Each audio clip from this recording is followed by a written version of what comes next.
এসব যত সব ঢং আর যে কত দেখতে হবে তার নাই ঠিক। এদের কি খেয়ে দিয়ে কোনো কাজ নেই নাকি? সারাদিন দেখি ফোন আর ফোন, আর কি কিছু করতে পারে না এরা? ঠিক এই কথাটা কেন বলছি তোমাদের অবশ্যই জানাবো। তো হ্যালো বন্ধুরা, আমার নাম পূজা, আমি কল্যাণীতে থাকি। আমি আর আমার ভাই একই ক্যাফেতে কাজ করি। তো এই যে আমি কথাগুলো বললাম, এই কথাগুলো বেশিরভাগ ক্রিয়েটারদেরকে শুনতে হয় যারা নতুন নতুন ইউটিউব জার্নি শুরু করেছে ভিডিও বানানোর। যারা যারা নতুন ক্রিয়েটার আছে তাদের কম বেশি এই কথাগুলো শুনতেই হয়। তো কথা হচ্ছে এটাই যে এইসব কথাবার্তা শুনে তোমরা হার মেনো না। অনেক মানুষ আছে যারা এরকম ধরনের খারাপ কথাও বলে, আবার অনেক মানুষ এমনও আছে যারা সাপোর্টও করে। তো কথা হচ্ছে কি, এটা যারা খারাপ কথা বলে তাদের জন্য। তো তোমরা এটা একদমই মনে করো না যে একটা মানুষ সারাদিন ধরে ভিডিও বানিয়ে পোস্ট করছে সেটা চারটেখানি বিষয়। দেখো, কাজ সবারই আছে। তোমাকে যে ভিডিওটা দেখানো হচ্ছে ওটা কাজ করারই ভিডিও দেখানো হচ্ছে, সে কিন্তু কাজ করছে। তোমরা এটা একদমই মনে করো না যে তার সারাদিন খেয়ে দিয়ে কোনো কাজ নেই। সে কাজও করছে, সে ভিডিও বানাচ্ছে, সে এডিটিংও করছে, করার পরে গিয়ে সেটা পোস্ট করছে, তুমি সেটা বসে বসে দেখছো। তো কাউকে ডিমোটিভেট করবে না, পারলে একটু মোটিভেট করবে যাতে সেই মানুষটা আরও ভালো চেষ্টা করতে পারে, জীবনে একটা জায়গায় গিয়ে দাঁড়াতে পারে। কোনো মানুষকে এরকম ধরনের কথা কখনো বলা উচিত নয়। আর যারা যারা নতুন ক্রিয়েটার তাদেরকে এইসব কথাবার্তা বেশি শুনতে হয়। যখন মানুষ একটা জায়গায় পৌঁছিয়ে যায় তখন আর তাদেরকে এই কথাগুলো শুনতে হয় না। তো আমার কাছে তো আমি জানি না কেন, আমি ছোটোবেলার থেকে স্ট্রাগল করছি, তো আমার এইসব জিনিস আর এখন কোনো যায় আসে না যে কে কী ভাবে, কে কী বলে। কখনো কখনো খারাপ লাগে ঠিকই, কিন্তু তাদেরকে এখন আস্তে আস্তে উত্তর দেওয়াটাও আমি শিখে গেছি।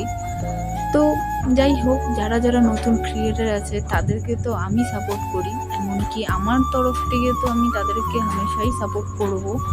তাতে আমার কোনো যায় আসে না যে কে কী ভাবে না ভাবে। এমনকি যারা যারা নতুন ক্রিয়েটার রয়েছে তাদেরও কোনো যায় আসা উচিত না, বা তারা ডিমোটিভেট কোনোদিনই তোমরা হবে না। কারণ হচ্ছে কি, এরকম মানুষরাই তোমাদেরকে এই ডিমোটিভেট কথা বলেই কিন্তু একটা জায়গায় তুমি নিজেকে শক্ত করবে, যাতে একটা জায়গায় তুমি পৌঁছাতে পারো। এইসব মানুষদের কথা কখনোই শুনবে না।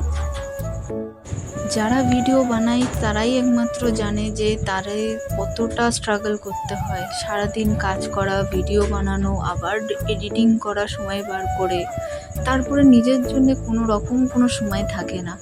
তো যখন কোনো মানুষ কোনো একটা চেষ্টা করে তাকে সবসময় সাপোর্ট করার চেষ্টা করবে, কখনোই তাকে ডিমোটিভেট করবে। তো আমি এদের কথাতে তো একটুও ডিমোটিভেট হব না। আর আমি এটা চাইবো যারা নতুন নতুন ভিডিও বানাও তারাও ডিমোটিভেট হইও না। তো এদের থেকে মোটিভেট হও যে এরা ঘরে বসে কথা বলছে আর তুমি কাজ করে তুমি এত কিছু করতে পারছো, ভিডিও বানাচ্ছো, এডিটিং করছো, পোস্ট করছো। তো এটা তোমার খাটনি, আর ওটা তাদের ব্যর্থতা যারা ঘরে বসে বসে কথাগুলো বলে। তো যাই হোক, তো আমার এদিকে তো বাঁশবেড়িয়াতে প্রচণ্ড ভিড় হওয়া শুরু হয়ে গেছে। অ্যাকচুয়ালি আমি ডিউটি করতাম কল্যাণীতে, আর যবের থেকে এই আউটলেটটা বাঁশবেড়িয়াতে খুলেছে তবের থেকে আমি এখানে ডিউটি করি। তো আমাদের বাঁশবেড়িয়াতে তো প্রচণ্ড পরিমাণে ভিড় হয়েছে আজকে, আর যতটুকু পেরেছি ততটুকু আমি এই ভিডিওর মধ্যে তোমাদেরকে দেখাচ্ছি। বাকি ভেবে নাও এর থেকে 4-5 গুণ বেশি ভিড় হয়েছে। এই বিকাল থেকে রাত অবধি যেইটুকুনি ভিড় দেয় সেইটুকুনি ভিড়ের মধ্যেই অবস্থা খারাপ হয়ে যায়, সারাদিনের উসুল পুরো একবারে উঠে আসে। তো যেহেতু আমি আজকে সারাদিন সেরকম কোনো রেস্টের সময় পাইনি, তাই জন্য আরও অবস্থা খারাপ হয়ে গেছে, পা তো পুরো ফুলে গেছে। ভিডিও করার মতো সময় পাইনি, কিছু অর্ধেকটাই ভিডিও করতে পেরেছি যতটুকু আমি তোমাদেরকে দেখাতে পারছি। আর এর থেকে বেশিও যদি হয়তো ভিডিও আমি এর মধ্যে আনতে পারি না, কারণ হচ্ছে গিয়ে অনেক বড় ভিডিওটা হয়ে যাবে। তো যাই হোক, ভালো থেকো, আমাকে সাপোর্ট করো। আর কিছু কিছু মানুষকে বলি, প্লিজ সবাইকে সাপোর্ট করো, কাউকে ডিমোটিভেট করো না একদমই। তো বাই বাই বন্ধুরা, তোমরা ভালো থেকো, আবার দেখা হবে পরের ভিডিওতে।